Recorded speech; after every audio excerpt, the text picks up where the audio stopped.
Egunon, Guztioi, muy buenos días a todos y gracias por acudir a esta presentación de perspectivas. Aproximadamente la duración del acto es 1 hora y yo estaré como en el entorno de unos 40 minutos. Las preguntas que tengáis las podéis volcar a través del chat y al final intentaremos responder a todas.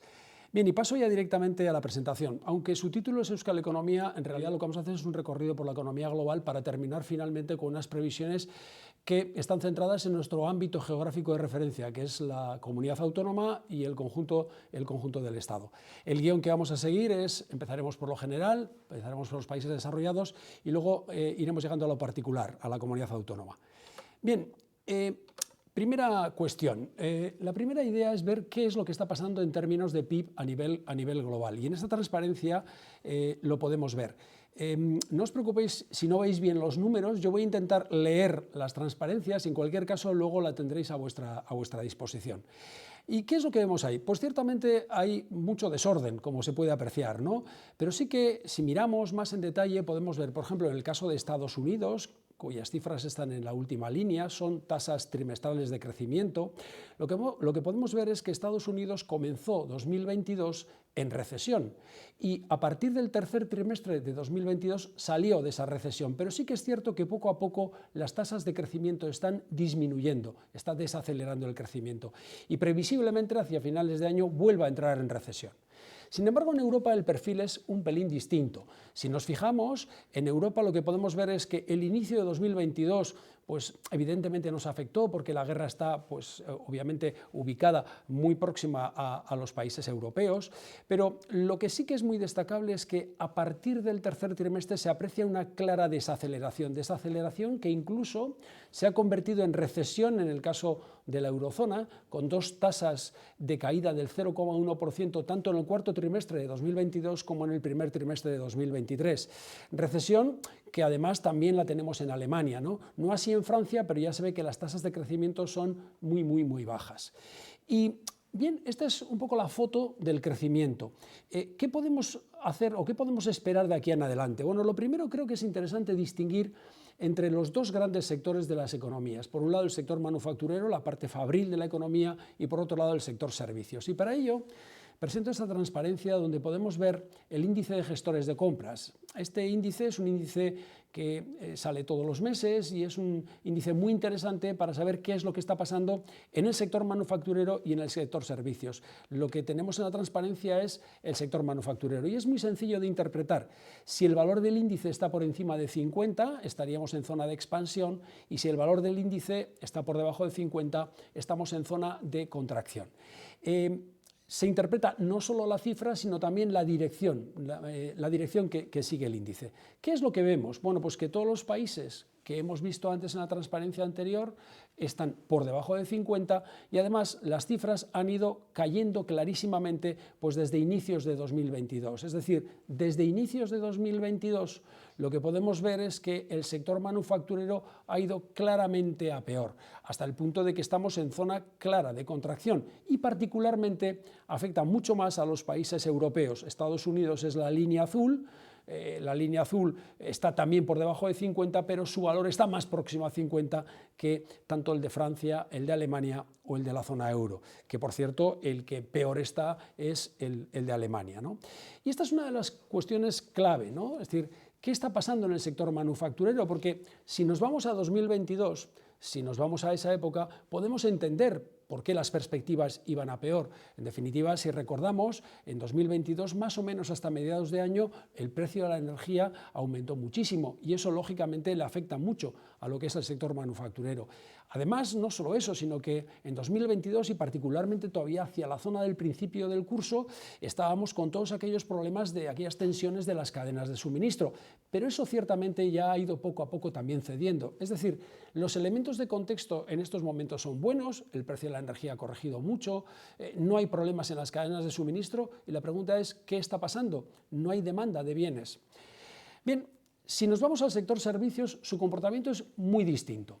Lo primero que podemos ver es que sí que es cierto que ese en mediados de 2022 incluso el índice cayó por debajo de 50, obviamente afectado mucho por la guerra y por la crisis energética, pero a partir de finales ha vuelto a resurgir y en estos momentos está en zona clara de expansión, es decir, con valores por encima de 50, aunque si bien es cierto que en los últimos 2 meses empieza a caer el valor del índice, pero a pesar de todo, insisto, que sus valores de momento son sólidos, exceptuando, como se puede ver aquí, esta línea, que es el dato correspondiente a Francia. Pero también es cierto que Francia lleva con una serie de problemas en los últimos meses, conocidos por todos y que evidentemente pueden justificar el por qué sale particularmente negativo. Es decir, el sector servicios en estos momentos es un sector que está fuerte. Entender por qué está fuerte también es fácil, es decir, el sector servicios está también muy ligado a la situación de los mercados laborales y los mercados laborales en estos momentos están funcionando muy bien. Por tanto, la fortaleza del sector servicios es fácilmente justificable, no así en el caso manufacturero, como decía.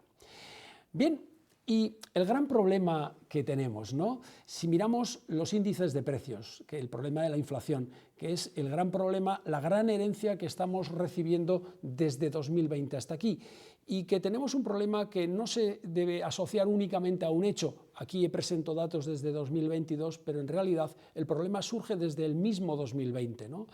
El problema de la inflación que estamos viviendo es complejo, pero yo más o menos lo resumiría en 3 hechos, 3 hitos. Lo primero, en 2020, para enfrentarnos a la pandemia, se aplicaron unas políticas muy expansivas, tanto desde el punto de vista fiscal como desde el punto de vista de política monetaria.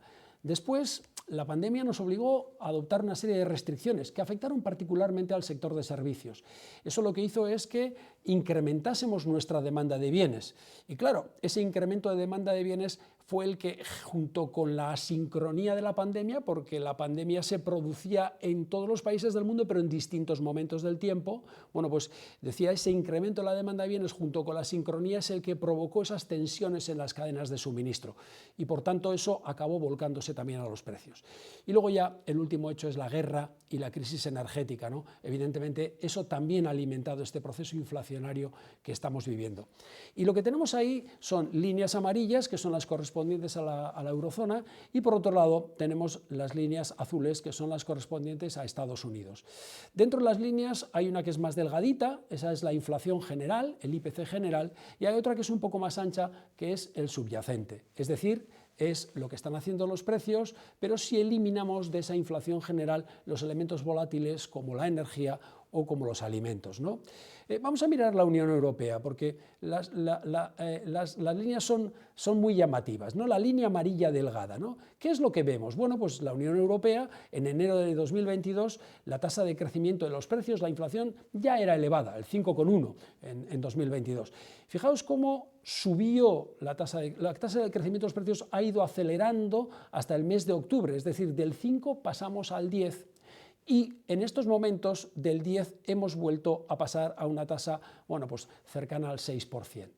Es decir, la inflación general fue en aumento al calor del crecimiento del precio de las materias energéticas y ha corregido mucho al calor de la caída del precio de esas materias energéticas.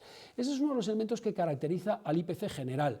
Oscila mucho porque le afectan mucho esos elementos volátiles. Y eso también sucede en Estados Unidos, aunque el ciclo en Estados Unidos es un poco diferente, pero se puede ver claramente cómo la inflación en enero de 2022 estaba en el 7,5% y subió hasta el 9%, y ahora mismo pues Estados Unidos tiene una tasa de crecimiento de los precios en el entorno del 4%. Y, de nuevo, lo que justifica esa amplia variabilidad es la evolución de esos elementos volátiles, ¿no? Pero lo que es interesante es que veamos la subyacente, que esa es la que más nos preocupa en estos momentos. Fijaros que la subyacente, es decir, una vez de que a la inflación le eliminas los elementos volátiles, la subyacente es mucho más constante.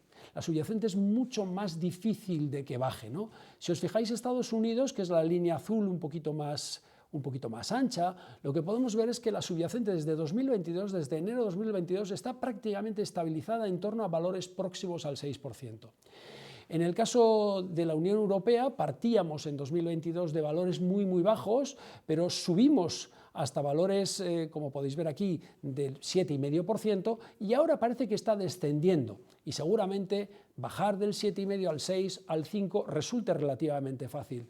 Pero previsiblemente nos podemos encontrar con algo muy parecido a la foto de Estados Unidos, que cuesta mucho que baje la inflación subyacente. Y este es uno de los elementos que más preocupa a los bancos centrales.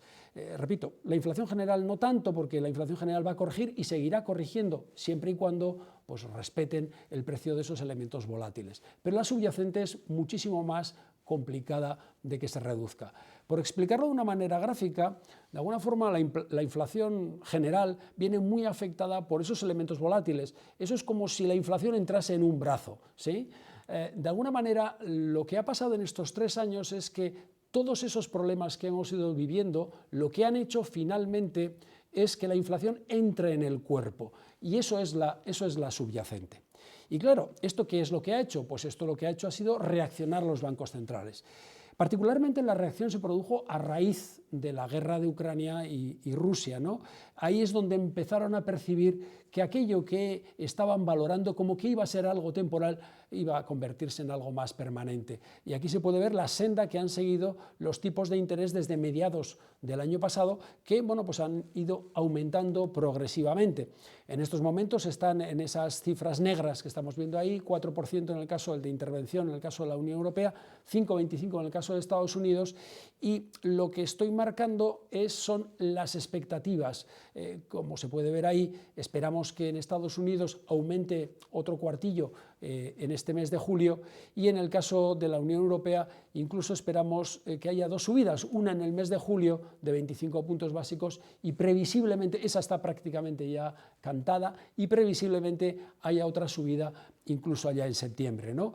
Y claro, luego vendría la pregunta, ¿y después qué? Es decir, ¿será suficiente con esto? ¿Conseguiremos con esto de alguna forma ir controlando, ir domando esa inflación subyacente? Bueno, es algo que tendremos que ir viendo conforme van saliendo los datos. Y claro, el problema es que además, bueno, problema y buena noticia, ¿no? Además es que esto coincide en un momento del tiempo en el que los mercados laborales están funcionando muy bien a nivel global. Las tasas de paro, tanto en el caso de Estados Unidos, 3,5%, o en el caso de la Unión Europea, 6,5%, están prácticamente en mínimos históricos. Y aunque esta es una buena noticia, y en general para todo el mundo así lo es, sí que es cierto que esto también de alguna manera preocupa a los bancos centrales, puesto que las situaciones en las que los mercados laborales están tensos en el sentido en que la tasa de paro es muy baja, pueden generar incrementos salariales que no sean coherentes con esa inflación del 2% que de alguna manera pretenden conseguir. Por lo tanto, en estos momentos están muy atentos también los bancos centrales, a ver qué está pasando con el crecimiento de los salarios, porque lo que quieren de alguna manera evitar es que se produzca esa espiral crecimiento de salarios, precios, que ya vivimos hace unas cuantas décadas. Y esta sería la parte de la presentación de la economía internacional. ¿Qué hemos visto? Pues básicamente hemos visto que el crecimiento está desacelerando. Sí que es cierto que hay una dualidad entre 2 sectores, el manufacturero muestra una clara debilidad, el sector de servicios, sin embargo, muestra fortaleza.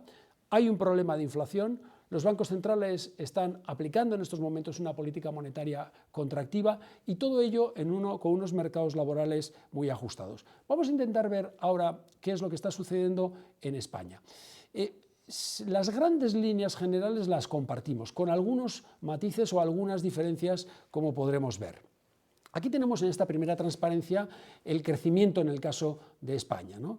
¿Y qué es lo que podemos ver? En la figura de la izquierda están las tasas trimestrales de crecimiento del PIB y por sectores económicos, y en la figura de la derecha podemos ver otra vez las mismas tasas trimestrales, pero los 2 grandes componentes de la demanda, lo que es consumo e inversión.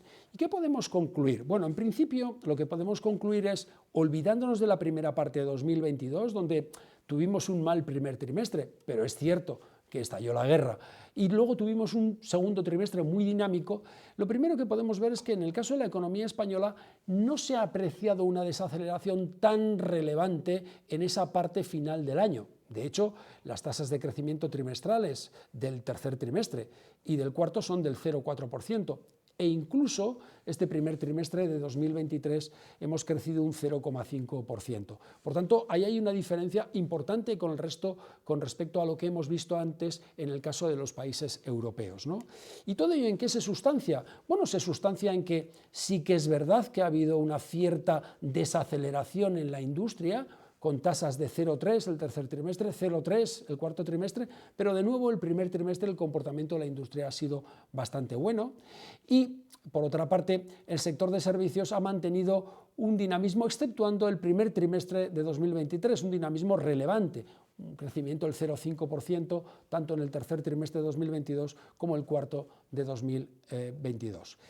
Desde una perspectiva de la demanda, sin embargo, ¿qué es lo que vemos? Hombre, desde la perspectiva de la demanda se ve, primero, en cuanto a la inversión, por empezar con la última línea, pues los 2 trimestres que el sector industrial anduvo un poquito más, con tasas de crecimiento un poco más ajustadas, se puede ver que la inversión cayó, es decir, hubo caídas. Pero en el momento en el que el sector industrial se ha comportado mejor, creciendo un 0,6%, la tasa trimestral de crecimiento de la inversión ha aumentado. Y por otra parte, en lo que respecta al consumo, lo que vemos es que las tasas trimestrales del consumo de los 2 últimos trimestres, en términos de cantidades de bienes, que eso es lo que estamos midiendo aquí, ha habido caídas, es decir, el consumo está atenuado, lo cual evidentemente luego tendremos un tratamiento especial y veremos cuál es la razón que entendemos que está detrás de ello. Bien, visto el perfil de crecimiento que hemos tenido, tratemos ahora de ver qué es lo que sucede con la inflación en el caso de España. De nuevo, en el gráfico de la izquierda podemos ver en las líneas amarillas son la eurozona y las líneas azules son España. Y a diferencia del que hemos visto antes, aquí arranco en 2021. Antes, en la gráfica que hemos visto previamente, arrancaba desde 2022. Pero aquí sí que se puede ver que se comparte, que España de alguna manera comparte o lleva un crecimiento de alguna manera coordinado con lo que está pasando en Europa, ¿no? Sí que es cierto que de alguna manera estamos corrigiendo a la baja mucho antes. Fijamos, por ejemplo, en la inflación general, en el caso de España. En 2021, en enero de 2021, estábamos en época de la pandemia, la tasa de crecimiento de los precios era prácticamente el 0%. Bueno, pues toda esa problemática que hemos comentado antes de esas políticas expansivas, esas cadenas de suministro, ese problema energético, fijaros lo que hizo, ¿no? De ese 0%, la tasa de la inflación fue aumentando hasta julio de 2022, que sobrepasaba claramente el 10%, más del 10%. Evidentemente esto lo podemos ligar con esos problemas, como he comentado, y particularmente esta última parte del crecimiento importante que hay aquí se debe fundamentalmente al problema energético. A partir de ahí, a partir del verano de 2022, cuando los precios de la energía comienzan a ceder, es cuando viene la gran corrección en el caso de España, ¿no? Que pasamos de ese 11% a tasas en el entorno del 3%, que es 3-4%, que es donde estamos ahora. Bueno, en Europa también ha pasado eso, es decir, la inflación fue creciendo y de alguna forma en el momento en el que los precios de la energía comienzan a ceder, de alguna forma, pues bueno, esa inflación también va corrigiendo. Sin embargo, observemos la subyacente. La subyacente de nuevo va creciendo, va con mucho más retraso. Los elementos punta de la subyacente, los elementos punta de esa subyacente, los máximos, se están marcando en febrero, marzo de 2023, y es cierto que ahora, tal y como se puede ver aquí, comienza a ceder, pero claro, es que comienza a ceder de valores muy elevados, ¿no? Y antes hemos visto lo que estaba pasando en Estados Unidos, seguramente cederá, pero lo que habrá que ver es si somos capaces de que ceda de manera significativa, de que vuelva a ese entorno deseado por los bancos centrales. En el gráfico de la derecha es un poquito más complicado de ver, pero yo creo que se puede intuir la idea si nos fijamos en esta línea naranja. La línea naranja es la inflación de los productos energéticos. Ahí se puede ver con claridad por qué los productos energéticos introducen tanta variabilidad, porque aumentan muchísimo, pasan de tasas de crecimiento muy bajas en enero de 2021 a tasas altísimas en mayo, junio de 2022, y luego ha cedido, en estos momentos pues está en tasas de crecimiento anuales pues prácticamente muy bajas, ¿no? Pasa lo mismo con los alimentos, que es la línea azul. Sin embargo, estas dos líneas que estamos viendo aquí es la inflación de los bienes y de los servicios. Sin embargo, ahí lo que podemos ver es que eso es mucho más constante, ¿no? Eso es mucho más constante y seguramente eso es lo que está haciendo que esa subyacente de alguna forma se mantenga todavía estabilizada en torno a valores elevados. Vale, y ahora vamos a intentar ver los dos grandes sectores, es decir, antes hemos visto el sector industrial y el sector de servicios a nivel europeo, vamos a ver qué está pasando en España con el sector industrial y el sector de servicios, y después también haremos una parte a qué está pasando con el consumo, ¿no? Bueno, en cuanto al sector industrial, en esta gráfica lo que estamos viendo son dos series, una de ellas es el índice de producción industrial, la línea verde, y por otro lado, la línea amarilla es el índice de confianza industrial. Son dos series diferentes. Producción industrial es lo que nosotros llamamos dato y confianza industrial es lo que llamamos encuesta. Es decir, una cosa es un dato, es algo medible que se ha medido y la encuesta es algo que tú preguntas y que por tanto es volátil porque depende también del momento en que preguntes. Pero de alguna forma lo que sí se puede ver es que hay cierta coordinación entre esas dos series, lo que significa que lo normal es que cuando la confianza aumenta, la producción industrial aumenta y viceversa, ¿no? ¿Y qué es lo que vemos? Bueno, lo primero es que la confianza industrial, lo bueno que tienen las encuestas es que su información la tenemos prácticamente de manera inmediata. En estos momentos tenemos datos hasta el mes de junio. Sin embargo, el último dato de producción industrial que tenemos es abril. Por eso la línea amarilla va más lejos que la línea verde, porque tenemos medida la confianza del sector industrial hasta este mes, hasta el mes de junio. ¿Y qué es lo que estamos viendo? Pues que los dos últimos meses la confianza industrial ha caído. Y eso es un indicador que en principio puede estar avanzándonos que cuando salga el dato de producción industrial de mayo, cuando salga el dato de producción industrial de junio, pues posiblemente veamos que la producción industrial cae. Es decir, que haya cierta debilidad. Las empresas nos están diciendo que están viendo el futuro con menos confianza y eso evidentemente al final se puede traducir en que la producción industrial caiga, ¿no? Eso es lo que también podemos ver aquí.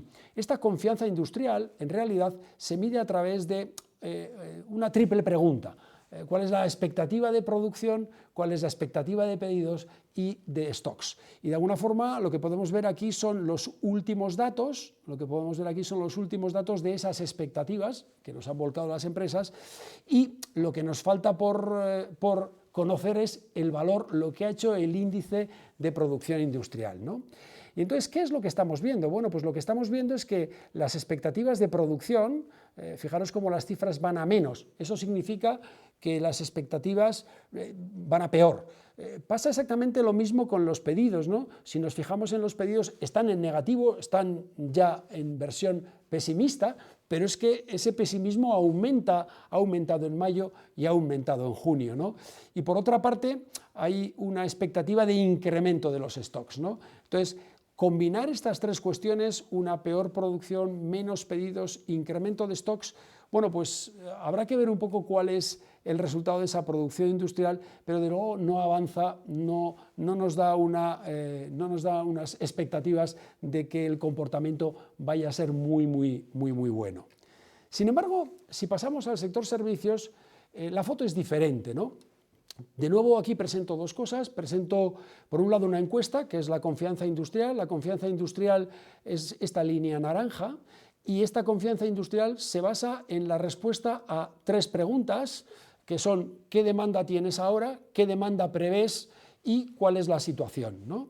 Y de alguna manera la tenemos en el gráfico de la derecha, la evolución es la respuesta a esas tres preguntas. ¿Qué es lo que vemos? Pues bueno, básicamente vemos que la confianza está en positivo y casi diría que aumentando, creciendo, y crece porque la demanda prevista está aumentando mucho.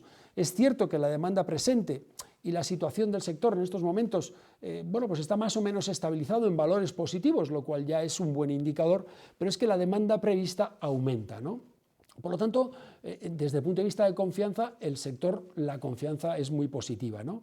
Pero no solo eso, es que si miramos además el índice de la cifra de negocios, que esos son estas barras verdes, las tasas de crecimiento son muy importantes. Es cierto que en abril la tasa de crecimiento ha cedido, pero con todo las tasas de crecimiento siguen siendo muy relevantes. Por lo tanto, esto es un indicador de que esa fortaleza del sector servicios, que antes estábamos viéndola a nivel global y a nivel europeo, pues también se está produciendo en España, ¿no? Al igual que la debilidad en el sector industrial, ¿no? Y ahora vamos a pasar a ver por qué esa debilidad que hemos apreciado antes en el consumo, ¿no? Bueno, las razones que hay detrás son muy claras, ¿no? Una la estamos viendo en esta transparencia, es que, claro, antes hemos visto que los bancos centrales han empezado a cambiar la orientación de la política monetaria y en estos momentos es una política monetaria restrictiva. Han subido los tipos de interés y evidentemente esas subidas de tipo de interés se están trasladando a los créditos o a los nuevos créditos, tanto de vivienda o como de consumo, que es lo que estamos viendo aquí.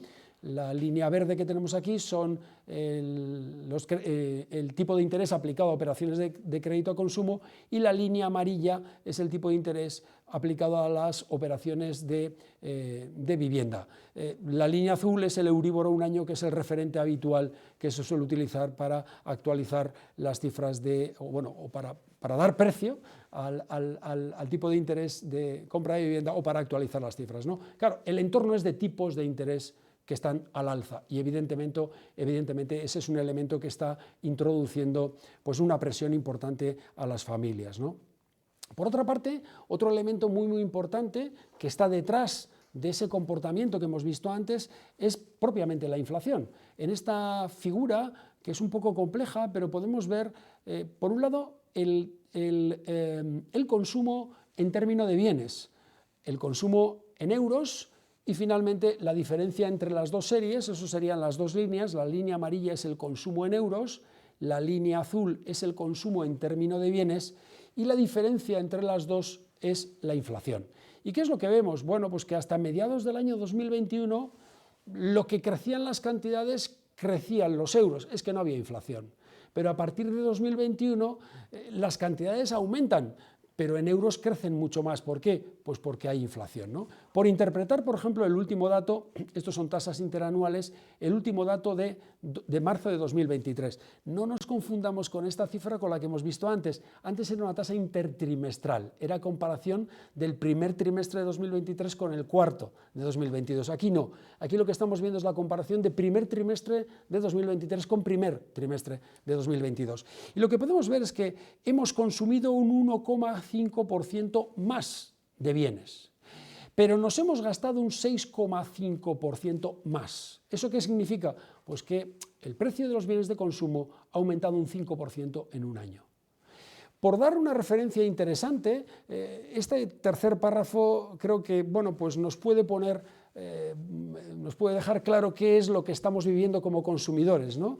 Fijaros, aquí os propongo comparar el tercer trimestre de 2022 con el tercero de 2019. Comparar el tercer trimestre de 2022 con un trimestre en el que no estábamos afectados por la pandemia. ¿Y qué es lo que resulta de esa comparación?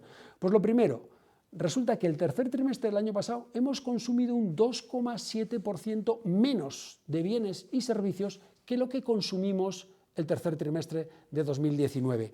Pero sin embargo, en consumir menos nos hemos gastado un 7,2% más. Es decir, los precios han aumentado un 10,2% entre esos dos periodos. Y esto es algo que evidentemente pues, supone una presión importante para las familias, la inflación. Claro, eso es lo que también hace que si miramos la confianza de las familias, el índice de confianza del consumidor, pues evidentemente está en negativo. Aquí el valor de referencia es 0, si está por debajo de 0 está en negativo. Y aparte del índice, que serían estas barras que estamos viendo aquí, lo que tenéis aquí es los elementos a partir de los cuales se forma el índice. El índice es una media aritmética de estas 4 cifras que están aquí. A los consumidores les preguntamos cuál es la situación actual del hogar, la situación prevista para el país y compra de bienes duraderos, ¿no? Y lo que podemos ver ahí, ¿qué es? Pues que estamos en negativo. Sí que es cierto que aquellos que quieren ver la botella medio llena dicen, hombre, los últimos meses se está apreciando una cierta mejoría, en el sentido de que seguimos en negativo, pero cada vez menos, ¿no? Pero lo cierto es que estamos en negativo, ¿no? ¿Y por qué se nota esa mejoría? Bueno, pues si queremos responder a esa pregunta tendremos que analizar los 4 indicadores que componen el índice y podemos ver que en realidad los hogares son optimistas en lo que respecta a su previsión de futuro. La situación prevista del hogar en principio está mejorando. El resto de ítems están claramente en negativo. Y finalmente, sí me gustaría también señalar 2 elementos que de alguna forma suponen un soporte para las familias. Hay uno que es el que intento volcar en esta transparencia, que es la famosa bolsa de ahorro de la que hablamos todos los economistas, que se ha formado al calor de la pandemia y de las circunstancias que hemos vivido, ¿no? En la transparencia tenéis 2 líneas, una de ellas es la renta bruta disponible y la que está por debajo es el consumo. En definitiva, la idea es muy sencilla. El consumo depende de la renta. Esas 2 series normalmente evolucionan de manera coordinada. La diferencia entre ambas sería el ahorro, por decirlo así. ¿Qué es lo que vemos? Pues que la pandemia ha supuesto una ruptura en esa coordinación que habitualmente tienen las series, ¿no? Fijaros cómo se han separado. La renta bruta cayó, pero el consumo cayó muchísimo más. Cayó muchísimo más porque no podíamos consumir en 2020 de manera normalizada. Esa situación de consumo se ha ido normalizando y poco a poco estamos volviendo a más o menos a la situación que teníamos previamente a la pandemia, pero todavía hay una diferencia importante entre estas dos series, que lo he marcado con esa flecha. Concretamente, en este trienio, en 2020, 2021, 2022, ese ahorro se puede sustanciar, esa diferencia se puede sustanciar en aproximadamente unos 300.000 millones de euros en el caso de la comunidad, en el caso de España. Fijaros que, por tener una referencia, si cogemos los 5 años anteriores, los que van desde 2015 hasta 2019, si sumamos el ahorro de esos 5 años, son 240.000 millones. Es para que veamos la diferencia porque tiene mucha relevancia. Bueno, esto pues puede ser uno de los soportes que tienen las familias para enfrentarse a esa situación de tipos crecientes, esa situación que hemos visto previamente. Y finalmente, otro elemento de soporte también muy relevante es el mercado laboral. El funcionamiento y la situación del mercado laboral, ciertamente, pues con tasas de paro muy bajas, con empleo en máximos, pues es un elemento de soporte muy importante para las familias para enfrentarse a esa situación. Paso ya a ver comunidad autónoma. El análisis es muy similar y prácticamente lo que está sucediendo en la comunidad autónoma prácticamente es calcado a lo que acabamos de ver en España. Haría un matiz. Así como en España hemos visto antes que la parte final del año, es decir, tercer trimestre, cuarto y primero, bueno, pues hubo una desaceleración, pero no fue muy relevante. Hombre, en la comunidad autónoma sí que es cierto que el tercer trimestre hubo una desaceleración importante, pero sí que es cierto que tanto el cuarto trimestre como el primero hemos salido de esa situación con tasas de crecimiento muy significativas, trimestrales muy significativas, del 0,5%, ¿no? ¿Y qué es lo que pasó el tercer trimestre? Pues hubo un muy mal comportamiento del sector industrial, que hubo una caída importante, y por el lado de la demanda, pues evidentemente se comportó muy mal el consumo y lógicamente también la inversión, ¿no? En el momento en el que hemos salido de esa situación, tanto el consumo como la inversión han recuperado tracción y de alguna manera el crecimiento en estos momentos es una realidad y hay una diferencia importante con respecto a lo que hemos visto antes en cuanto a lo que estaba sucediendo tanto en Europa como en el resto del mundo, ¿no? Y si miramos sectores, pues volvemos a apreciar exactamente los mismos. Hay algo más de retraso en lo que respecta a las cifras de los indicadores que hemos visto antes en la comunidad autónoma, pero básicamente aquí lo que tenemos es producción industrial y índice de confianza industrial. En vez de poner el índice, lo que he puesto son los tres componentes de ese índice. Recordemos que los componentes del índice los conocemos antes que lo que ha hecho la producción industrial. ¿Y qué es lo que podemos ver? Pues simplemente por interpretar, ¿no? Si cogemos marzo y cogemos abril, pues vemos que en cuanto a producción, más o menos estamos en negativo y más o menos estamos muy parecidos. En abril no hemos mejorado algo, un punto, pero digamos que la situación es muy parecida. Hay una previsión de caída de stocks, ¿vale? Y en cuanto a pedidos, pues también estamos en negativo, es decir, producción en negativo, pedidos en negativo, pues lo que ha habido es simplemente un desestocaje, que es lo que ha hecho que la producción industrial pues haya marcado una cifra negativa de menos 0,4% en abril de 2023, ¿no? En definitiva, pues se aprecia una cierta debilidad. Hemos tenido un primer trimestre con cierto dinamismo, como hemos visto antes, pero sí que es cierto que a partir de abril se está apreciando una cierta debilidad. Habrá que ver qué sucede con los datos conforme vayan saliendo en mayo y junio, ¿no? Y en cuanto al sector servicios, se aprecia una clara fortaleza del mismo, ¿no? De nuevo, aquí lo que hago es simplemente, aquí no presento confianzas, son todo datos, no son encuestas, y lo que podemos ver son, en primer lugar, tanto las personas viajeras como las pernoctaciones, pues son tasas interanuales, fijaros el dinamismo que tienen, es decir, son tasas muy importantes, crecen mucho las personas viajeras, están creciendo mucho las pernoctaciones, ¿no?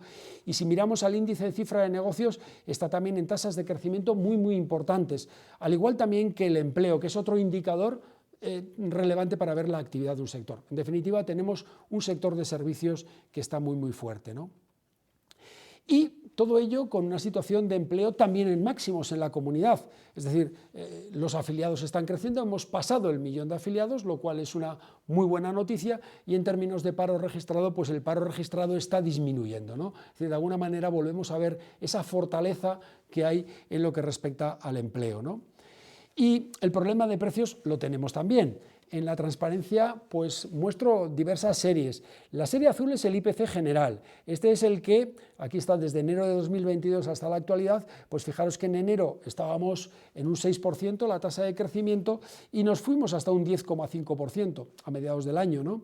Por lo tanto, el crecimiento fue muy importante. Luego también la corrección. En abril estábamos en el entorno del 4,2% de nuevo. Esa corrección se debe a esa caída que hemos visto antes en el precio de las materias energéticas. Fijaros los precios industriales crecieron muchísimo, claro, lógicamente los costes estaban creciendo mucho, pero ahora están corrigiendo muchísimo, de hecho ahora mismo están en negativo, ¿no? Pero mirad el subyacente una vez que ha alcanzado un nivel 5,4, 6,2, se mantiene de manera terca ahí, a pesar de la caída que ha habido en el resto de indicadores. Por tanto, ese va a ser uno de los elementos clave también para tratar de ver qué es lo que puede pasar en el futuro, ¿no? Y pasamos ya al entorno de previsiones, voy prácticamente ya terminando, y lo primero que presentamos son las previsiones a nivel global, ¿no? Solamente vamos a comentar algunas de las cifras, luego podréis ver el resto, pero vamos a comentar algunas de las cifras que podemos ver aquí, ¿no? en la transparencia. Si miramos los países europeos, ¿qué se espera que hagan Francia y Alemania? Los tenemos los dos primeros. Bueno, pues fijaros que lo que se espera que pase en Francia este año es que crezca un 0,6 más o menos, que el año que viene crezca un 0,9 más o menos, es decir, un crecimiento ciertamente bajo. Mirad a Alemania, se espera que este año, bueno, pues básicamente esté en recesión, es decir, haya una caída del PIB y el próximo año crezca un 1,1%. En definitiva, lo que se espera en los dos grandes países de la Unión es un crecimiento bajo tanto para este año como para el próximo año. Si miramos la zona euro, en definitiva muy condicionada por lo que hacen los grandes países, pues se puede ver básicamente lo mismo, ¿no? La zona euro está replicando, como se puede ver aquí, está replicando las cifras de Francia, ¿no? Por lo tanto, expectativas de crecimiento para Europa bajas. En términos de precios, bueno, pues en términos de precios, ahora voy a mirar la zona euro porque es la relevante de cara a la política monetaria. En términos de precios, lo que podemos ver es que para este año se espera que en la zona euro la tasa media de crecimiento de los precios sea el 5,4% y para el año que viene sea el 2,4%, todavía claramente por encima del 2%, pero esto no nos olvidemos que esto es el IPC, esto no es el subyacente que hemos visto antes, ¿no? Es decir, el año que viene estaríamos todavía creciendo, o estarían los precios creciendo por encima de lo que el Banco Central Europeo desea, ¿no? Pasemos ahora a España. En España, ¿qué podemos ver? Bueno, pues aquí hay una serie de analistas y aquí en la última celda está la media de todas las cifras. Bueno, pues lo que podemos ver, esta media coincide con la que aparecía en la transparencia anterior, que no la he comentado porque lo iba a hacer de manera más desarrollada aquí, ¿no? Lo que podemos ver es que España está en una fase diferente a la que tienen los grandes países europeos, ¿no? Se espera una tasa de crecimiento muy relevante para este año, la media de los analistas es un 1,9%, hemos ido de alguna manera desde diciembre hasta aquí todos los opinadores incrementando nuestras expectativas para el año en curso y para el año que viene, para el próximo año, la media de lo que se espera es una tasa de crecimiento del 1,6%. Yo estoy bastante de acuerdo, como veréis enseguida, con ese 1,9%. Nosotros creemos que España puede tener una tasa de crecimiento del 1,9% para este año, ¿no? Lo del año que viene, bueno, pues no lo tenemos todavía tan claro, ¿no? En términos de precios, nuestro comportamiento, si nos comparamos con Europa, ya veis que para este año esperamos una tasa de crecimiento del 3,7%, claramente inferior a la que se espera en Europa. Ya lo hemos visto antes en la transparencia de la inflación. Y para el año que viene, una cifra en línea de Europa. Antes hemos visto que era el 2,4%, para el año que viene la expectativa es del 2,8%, ¿no? Y finalmente aquí están nuestras expectativas, tanto de PIB como de empleo, precios y tasa de paro para los tres ámbitos de referencia que nosotros analizamos: España, Navarra y la Comunidad Autónoma del País Vasco, ¿no? Ya veis que para nosotros, en términos de PIB, esperamos que España crezca este año un 2%, una cifra muy en línea con la que hemos visto antes. No somos, además, tampoco los más optimistas. Las cifras que están saliendo últimamente son incluso superiores a ese 2%. Y en la Comunidad Foral de Navarra y en la Comunidad Autónoma esperamos una tasa de crecimiento del 1,5% y del 1,7%, ¿no? Hemos corregido mucho más al alza la tasa de crecimiento de la economía española que las tasas de crecimiento de la Comunidad Foral de Navarra y de la Comunidad Autónoma del País Vasco, por una razón muy sencilla, una cuestión de composición sectorial. El sector de servicios, que es el sector que está más fuerte, es un sector mucho más relevante para el conjunto del Estado, y nosotros tenemos, tanto la Comunidad Foral como la Comunidad Autónoma, compartimos un sector industrial más importante, o que tiene mayor peso en nuestra composición sectorial, y que, como hemos visto antes, anda un poquito más débil, ¿no? Con todo, esperamos tasas de crecimiento del empleo relevantes, tasas de paro muy bajas. En el caso de la Comunidad Autónoma, pues no creo que hayamos llegado al mínimo histórico, pero estamos muy cerquita de ese mínimo histórico. En el caso de Navarra también un 10,2%, y España una tasa de una tasa de paro del 12,2%, con unos valores de IPC en el entorno del 4%, que sería una media anual. Con todo, sí que es cierto, lo pongo aquí en las últimas, en la última frase pongo incertidumbre, ¿no? Con todo, sí que es importante que tengamos claro que estamos en un entorno de muchísima incertidumbre. Incertidumbre en el sentido de que hay cambios muy abruptos y además casi de manera cotidiana, ¿no? Entonces, estos momentos no son buenos para los que nos dedicamos a hacer predicción, ¿no? Normalmente los que hacemos predicción nos aprovechamos de una característica que suelen tener las series económicas, que es la inercia, ¿no? Eso es lo que nos permite utilizar determinadas herramientas, determinadas técnicas o herramientas estadísticas que nos ayudan a hacer previsiones, ¿no? Pero sin embargo, cuando los cambios son abruptos y de alguna forma en muchas ocasiones inesperados, lo cierto es que lo que sucede, y esto lo podréis ver, lo que sucede es que cambiamos muy a menudo también nuestras previsiones, ¿no? Bueno, nada más por mi parte. Me he extendido 2 minutos de los 40 que he dicho, y ahora quedo a vuestra disposición para las preguntas que queráis hacer. Bueno, ya veo que hay algunas preguntas. Bueno, me preguntan la primera: ¿qué considero que puede pasar en 2024? Vale, nos has presentado las expectativas para 2023. Bien, nosotros no hemos presentado las expectativas efectivamente para 2024. ¿Por qué? Precisamente por eso que pongo ahí de incertidumbre y por no dar volantazos, y lo voy a intentar explicar.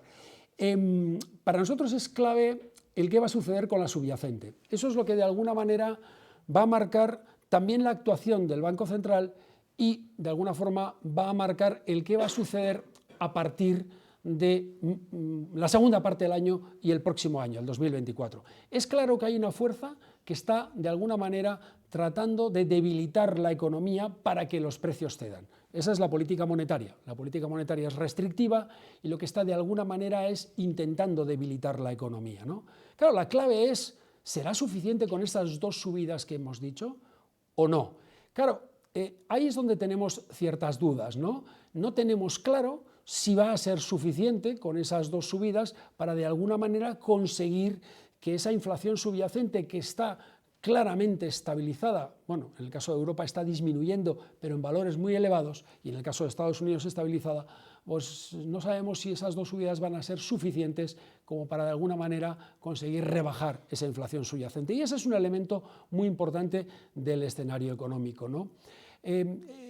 Si realmente con esas dos subidas fuese suficiente, en ese caso, previsiblemente, serían razonables esas cifras de crecimiento para el caso de la economía española que hemos visto en la transparencia de expectativas, y de alguna manera los valores para comunidad autónoma y comunidad foral estarían en línea con esa cifra. Ahora, si no es suficiente con esas dos subidas, en ese caso estaríamos en un entorno un poco más complicado. Primero porque es cierto que hemos dicho que ahora hay actividad, y lo hemos visto, el sector industrial es débil, pero como el peso del sector servicios es muy relevante en las economías y está boyante, estamos creciendo. Pero sí que es verdad que de alguna forma también estábamos viendo que ese crecimiento del sector de servicios también está desacelerando, ¿no? Hay un proceso de desaceleración. Y hasta dónde va a desacelerar la economía, de alguna forma, pues no es algo que se pueda vislumbrar en estos momentos. Y repito, para mí un escenario o un elemento muy clave va a ser el que va a pasar con la inflación. Vale, hay otra pregunta que es tendencia al Euribor. Bueno, el Euribor va a ir muy ligado a las decisiones de política monetaria. Claro, las expectativas de subidas de tipos, que como hemos visto antes, pues ya estamos en el 4% en el tipo de intervención. Vamos a ver si consigo poner la transparencia, ya estamos en un 4%, pues si cogemos la serie de Euribor un año, pues estamos también ya en un 4%. Y por tanto, pues las expectativas como son de aumento, pues en principio el Euribor aumentaría, ¿no? Claro, la pregunta es ¿hasta cuándo?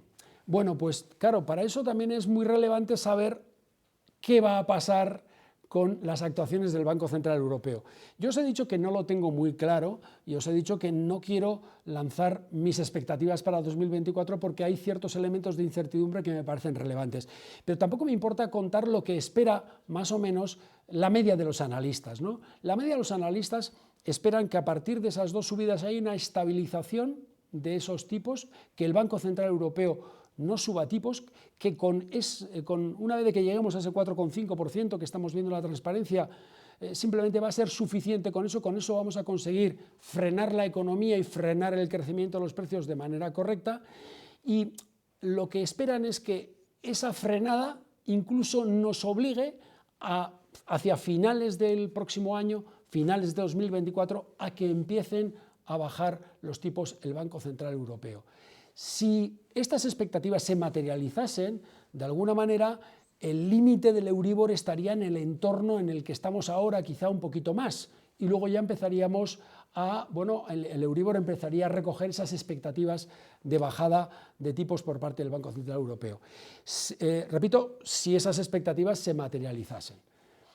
Más preguntas, veo aquí otra que es industria más débil, sector servicios más fuerte, si viene esto para quedarse. Bueno, no me atrevería a decir si viene para quedarse. Lo que sí es cierto es que sorprende muchísimo la discrepancia que hay entre los dos sectores, que uno esté de alguna forma recogiendo fortaleza y el otro debilidad. Esa discrepancia, y particularmente en el caso de Europa la discrepancia es mucho mayor que en otros. Es una discrepancia a nivel global, esto lo primero hay que indicar, es decir, esto no está pasando solo en Europa, está pasando en el mundo. Sí que es cierto que en Europa, de alguna forma, la brecha entre los dos sectores es muy importante, es mayor que en el resto del mundo. Y también hay otra cosa que es clara, esa brecha se va a cerrar. Lo que no sabemos es cómo se va a cerrar. No sabemos si se va a cerrar porque va a mejorar el sector manufacturero. Ya hemos dicho antes que las condiciones en principio generales son buenas, estamos en una situación en la que el precio de la energía ha corregido mucho, no hay tensiones en las cadenas de suministro, los elementos de contexto son buenos, ¿vale? Pero también se puede cerrar simplemente si se aproxima el sector servicios al sector industrial, es decir, si el sector de servicios cae, ¿no? Entonces, ese cierre se va a producir, no sabemos la dirección. Yo creo que, en principio, yo diría que en principio no creo que esto haya venido para quedarse. Yo sí creo que el sector industrial es un sector en plena transformación, es un sector muy relevante para economías como la alemana o para economías como la navarra o como por ejemplo la economía vasca, ¿no? Es un sector que tiene mucho peso y es un sector en el que creo que tenemos que apostar, ¿no? Entonces yo no creo que sea algo que venga para quedarse, siempre y cuando, evidentemente, lo que tenemos que hacer es cuidar nuestra industria, eso es claro, ¿no? Y bueno, yo creo que no sé si hay alguna pregunta más.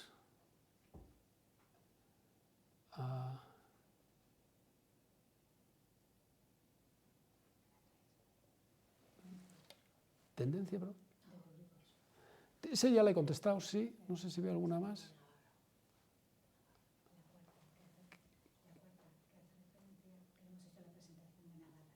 ¿Qué no hemos hecho? Sí. Vale, bueno, hay una petición o una, hay una pregunta que en realidad nos hace referencia acerca de la Comunidad Foral de Navarra. Bueno, no hemos presentado más que las previsiones de la Comunidad Foral de Navarra, ¿vale?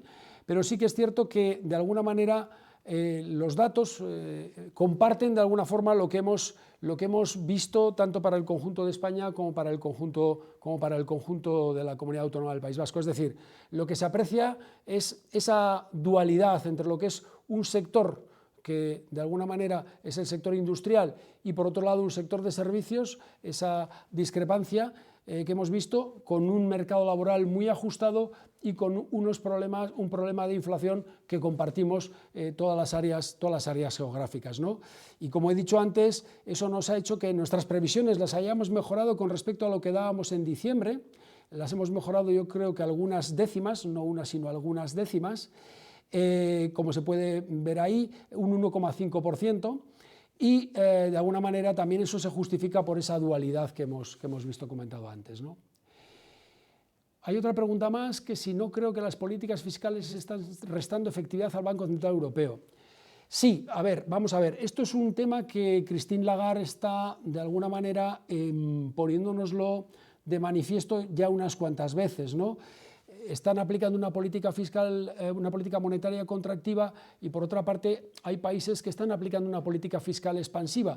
De alguna manera están de alguna forma frenando lo que está intentando hacer el Banco Central Europeo.